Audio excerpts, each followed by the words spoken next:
Let's recap the latest episode of The Kardashians on Hulu. Hey everyone, it's Hannah Fletcher. Welcome back to Shared News. We're going to be talking about Season 4, Episode 7. It just dropped on Hulu of The Kardashians. Now let's kick it off with the very first scene. We had the opportunity to see Kris having a very lovely, impactful dinner. And what I loved about this particular part of the episode is how many people were in the room that are famous, that pack power in Hollywood. I thought that it was just really neat to be able to see such a big scene being shot. We had an opportunity to see Kathy and Paris Hilton. And Paris ultimately ended up giving Kris the opportunity and the idea to think that maybe a hologram is what can repair the dynamic that exists now between Kris and Khloe due to the conversation that they had in the last episode where Kris mentioned that Khloe was spiraling. Now, I think that this is really funny, and obviously this is one of the storylines that we get to see play out in this particular episode. Now, Kris was very apprehensive. She was unsure that if Khloe was going to attend this very important event. Khloe ended up coming, and she definitely took her dig at her mom. She let her know that everybody else that isn't here, take a look around and note that there's no other siblings, and the one that her mom mistreats the most, referring to herself, is present. So you could tell that these two almost kicked it up at this particular dinner, but they didn't. They let their bygones be bygones, and that was basically that particular scene. Now we have a couple storylines that we really watched take place in this episode. It was a little bit more condensed in terms of that, very much back and forth, but I kind of didn't mind it, to be honest with you. I would say this episode is the epitome of entertaining. Now, we had the storyline of Kris basically attacking this idea of the hologram and developing that and ultimately pulling the prank off on Khloe, which I'll debunk in a second. Then we had this other storyline of Kim's hairstylist, Kris Appleton, who I'm a huge fan of. I think he does such a great job. We get to see him a lot this episode. We get to see him get married this episode, which was really great. So these were like the two main storylines that we went back and forth between. So let's kick it off with the hologram situation. So Kris Jenner reached out to Howie Mandel because of course Howie Mandel has access to holographic technology. He's an iconic person in pop culture in his own right, but especially the past few years, he's definitely been a little bit more funky in terms of his reputation that he's achieving. So I think that it was just really funny to see Kris reach out to Howie and to see how they work together, they click. So Howie managed to convince Kris to set up some different holographic points in Khloe's home, and that basically the reason for doing this is Kris was saying that Khloe felt like she wasn't getting enough time with her mom, she wasn't getting enough attention. So she's gonna make sure that she gets her time and her attention that she is requiring. Now moving forward, we had the opportunity to see Kris Appleton and Lucas Gage get married. First of all, they were having a conversation with Kim where they asked for Kim. Lucas was on FaceTime and Kris was doing her hair, and basically they asked for her to officiate the wedding, which I thought was really fun. And they were saying, they're like, how iconic to have Kim Kardashian, the model, the businesswoman, the CEO, the lawyer, officiate the wedding, and I thought that was very funny. And clearly you can tell that Kris and Kim are super close. Like, I knew this, but seeing him on camera a lot more this episode, on screen a lot more, I thought that it was really neat to watch their dynamic too. Again, I really, really like him, and I really like watching him. I think he is so talented. So to have the opportunity from a viewer's standpoint to watch him on camera more this episode, producers take note. We need to incorporate him even more into the show in my own opinion. So obviously Kim was jet set literally to Vegas via Kim Air with Lucas and Kris.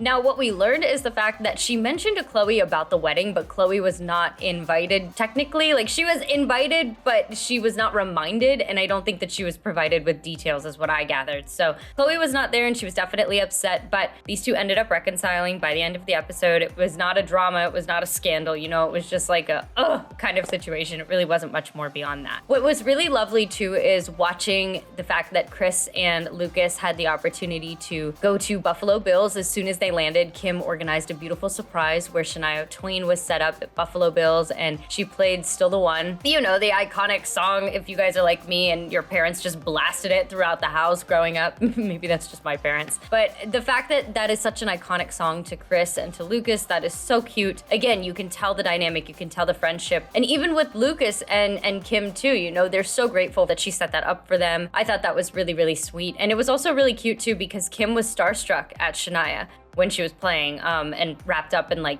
congratulated them on the marriage and how they're gonna get married and yay.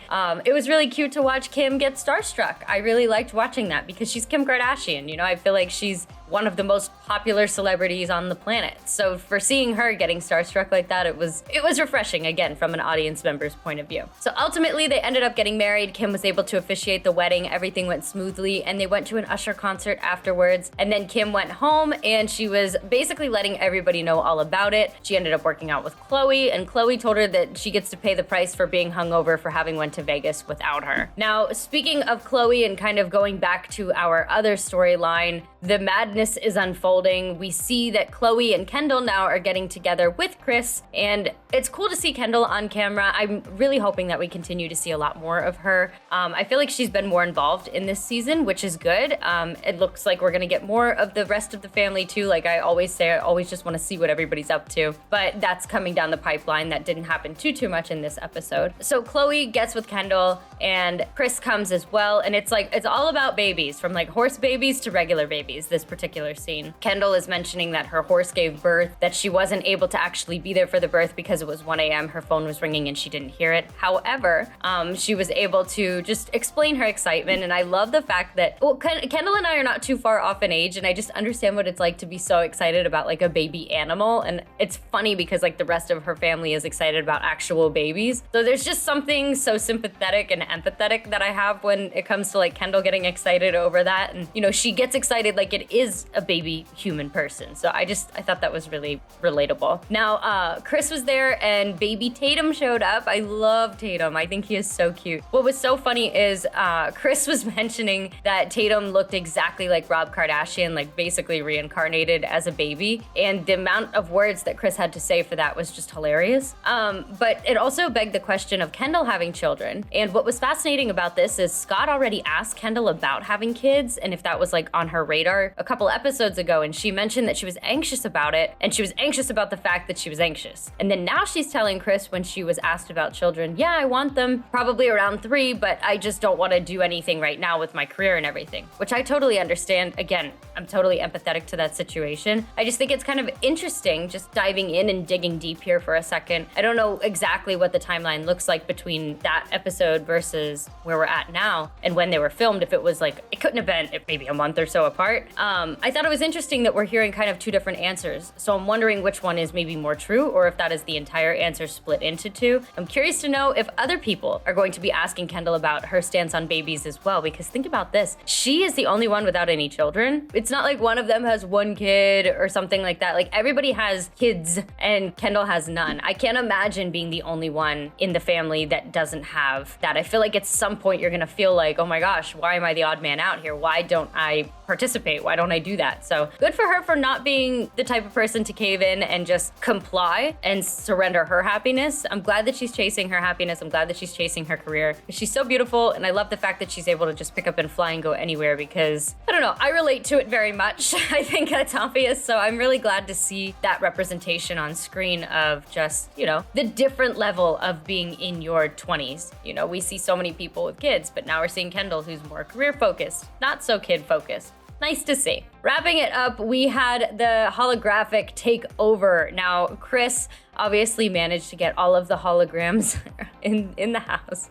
She had so many different stations. She had one as soon as Khloe walked in. She had one in the bedroom. She had one in the kitchen. I didn't know that she was going this big with it. I thought that it was just gonna hit Khloe when she walked in the door. So the fact that like they had different holographic stations in the house was hilarious. This was an iconic moment in history to me. Kris and Howie managed to get everything set up. They snuck into her house while Khloe was at a shoot. What's funny is Khloe was at the shoot kind of wishing that her mom was there because she's like, well, we just had this conversation. You know where I'm at. This would be a really great way to make it up to me is by showing up to work with me to support me. And so it's funny because Kris wasn't in attendance at the shoot. She was rather setting up the whole hologram situation. So I thought this was so funny. Kris was acting like a straight up robot. It was hilarious. And the best part is like Khloe was like a confused dog that could not find her owner. Like her face, she just like looked around. She was just rooting around her house trying to find her mother. It was so funny. You guys have to watch this moment of the episode if you haven't already. It's iconic because Kris Jenner did it. So of course it's iconic. And the episode wrapped up with Kim and Khloe ultimately getting to go to Vegas. Like I mentioned, it wasn't anything dramatic. There wasn't any tension. You know, Khloe was just like, oh, dang it, you know, when it came to the whole Vegas situation for seeing Kris and Lucas get married. So they ended up going to Vegas, and Khloe obviously got to let loose and see Usher with Kim. They looked so fantastic. They looked so sexy and put together. Like Kim was in this beautiful two-piece and Khloe was in like a gorgeous dress, and they were just having fun and enjoying the concert. And I personally would have loved to see Usher as well. I'm looking forward to the Super Bowl situation. So, you know, the fact that they got to see him put on such a great show is so wonderful and nostalgic for them too. I mean, I know I grew up listening to Usher, so I can't imagine, and that was when I was like 8. So I can't imagine like their connection to Usher. I know he puts on such a great show. But it was really funny as well because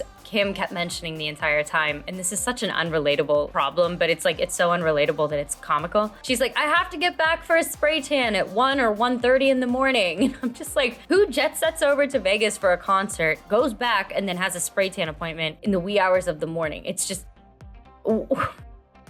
iconic. It's iconic. Let me know all of your thoughts on this season so far and on this episode down in the comments below. Thank you guys so much for watching. Make sure that you guys give this video a like, hit the subscribe button, and turn those notifications on so you don't miss out on any of our future uploads, especially when it comes to the Kardashians. As always, I'm your host, Hannah Fletcher. My handle is right there on the screen. You guys can come on over, follow me on socials, and come say hello. Thank you guys so much for watching, and make sure that you guys stay tuned for the next video. I'll see you then.